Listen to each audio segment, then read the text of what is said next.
Yeah. Someone just asked me out there like what were some thoughts, and I was like, I will take a ugly win over an ugly loss any day of the week.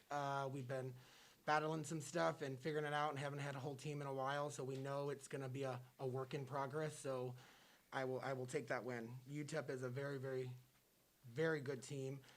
They made us work for every point we got tonight. So I'm happy that we got the win, but it's also showing us some things we need to work on. Coach, what was it like to get back out on the home floor in front of your crowd? Yeah, that's what I was telling them before the match. Last week was fun, and it was fun to start playing, but it's just something different about playing here in Strahan and being in front of our fans and all the traditions that we do, and so it was really exciting for us to be back home. Hey, coach. So I was just wondering from the energy you had from set one all the way to set five, we definitely saw some different transitions going on. It was very slow on the pickup in the first set. And when you guys got to the last one, you guys kept fighting and you guys ended up taking the W. I was just wondering what transitions or what did you do differently throughout the game? Yeah, I think we just kept talking about, when we're playing an opponent that we don't know enough about because we have not seen them play yet this year, it's more about our side of the net. So we were, I think, a little bit over-focused on our side of the net and didn't have as much information on them. And maybe we're a little shocked of what they were doing. They came out serving the ball very, very aggressive and kind of knocked us off our rocker early. And so we just kept trying to say we want to be the same team all the time. We don't want to see what you saw tonight. Set one, be like, where are we at? Then we start playing, and then we take it off again. We're trying to maintain being the same team no matter if we're winning or losing. We always keep saying that's a championship culture of regardless if you win the point or lose the point, you're always the same. I thought tonight UTEP did a really good job of challenging us with that and kind of, like I said, knocking us off our rocker a little bit. But we just kept saying it doesn't matter what happens, we just win this match. And, it doesn't matter. And when we go into set five, it doesn't matter if you're having the best night or the worst night. The only thing that matters is these 15 points to win the set and win the match. This being your first year as head coach, what are your hopes for this season? Oh, wow. I've been asked that a lot and about this team, and nothing changes for us. We want to three-peat. We want to win the Sun Belt. We want to go to the NCAA tournament.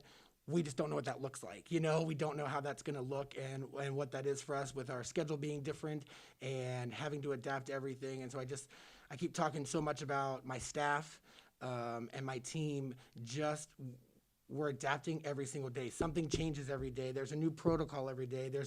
Someone's out every day. So now you take into consideration some of the injuries, and now you add COVID into the mix and the pandemic we're going through. It's trying to throw curveballs at us, but this team has not changed their goals, and we want to three-peat and win the Sun Belt in November. Now, what made that first set really challenging for the hitters? What was UTEP doing? We hadn't seen a block like that, a very strong block like that in a while. So it's been that was a lot challenging. We had to mix up our shots a lot better.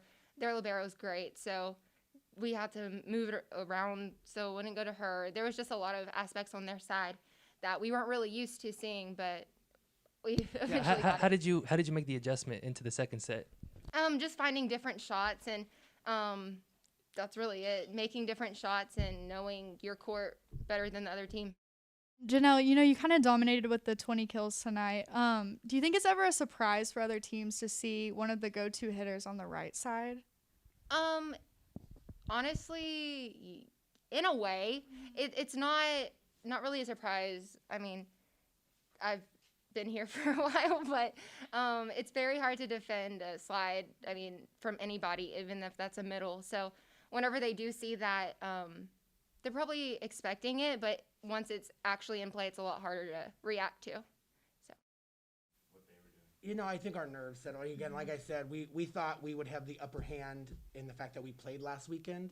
But I think they actually had a little bit of the upper hand because we were at home playing in front of our crowd, doing all that. I think the nerves kind of got us there. But again, they came at us very, very aggressive and kind of put us on our heels a little bit. So I think that kind of, in the second set, we just were able to settle down a little bit, control the ball a little better. I thought we passed a little bit better in the second set, and that was able to help us, get our middles more involved in Janelle. Like you said, Coach, earlier that you didn't know what to expect from UTEP, so I'm just wondering, you're going to have a matchup with them tomorrow morning now that you've seen their plays and their defensive plays as well. What are you going to do differently for this upcoming game? Yeah, it's a quick turnaround. That's one of the things we're talking and trying to work with some of that with our new Sun Belt schedule of having some like playing at 11 and playing at 6. With them, all we had was film from last year, and so they lost a couple pieces. So with it being a 10 a.m. match, it's not like we're going to be able to get up and do a ton more because we want their bodies to rest and do that. We're not going to do a serve and pass to try to rest their bodies a little bit, but we'll have a lot more talk. We'll be able to watch this. My staff and I will be able to watch this video tonight and see some things that worked for us. I think we'll be more prepared for their serving, and we'll do a little bit of that to get ready. So I think that will help. But it is a quick turnaround. Janelle, you really came alive in the third set. What was going through your head as the game was getting close? So it was just a lot of like their side getting me pumped up and getting the team pumped up. We don't take anything in our home gym, so once that started, the whole back and forth, like I don't know, we realized where we were and we started doing the things we know we can do. So once that started, it was very easy to keep the momentum going and just put away balls, especially whenever your teammates are right behind you, waiting for that ball to come back if they need to. Now, do you remember the last point on that third set? No, my adrenaline's going really fast right now, Okay. so I don't really remember. So it looked like UTEP served, y'all got the dig, Emily set it up to you, and then it looked like you hit him with the no-look kill, kind of like that. I like that shot a lot. Just it's a hard spot to go to. It's I don't know, it's just something different. A lot of people aren't really used to that, like you said. That they're used to the outside getting the most kills, and that shot is a lot different from going to your left rather than going to your right.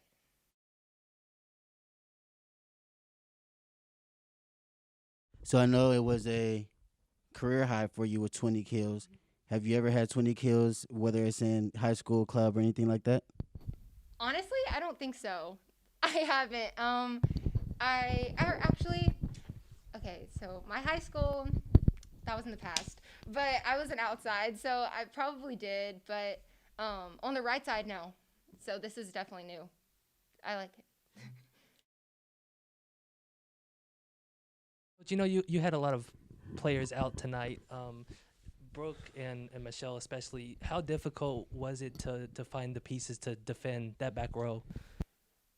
Yes. Yeah, I told my Keith and Tori in the middle of the match one time, I said one of the greatest things about this right now is we don't really have a lot of options. I said one of the worst things right now is we don't have a lot of options, And I kept telling Caitlin, you've got to figure this out. You did what you did last weekend, and teams are now going to capitalize on that. And she will openly tell you that's her hometown school. They recruited her. She knows people there. That freaked her out.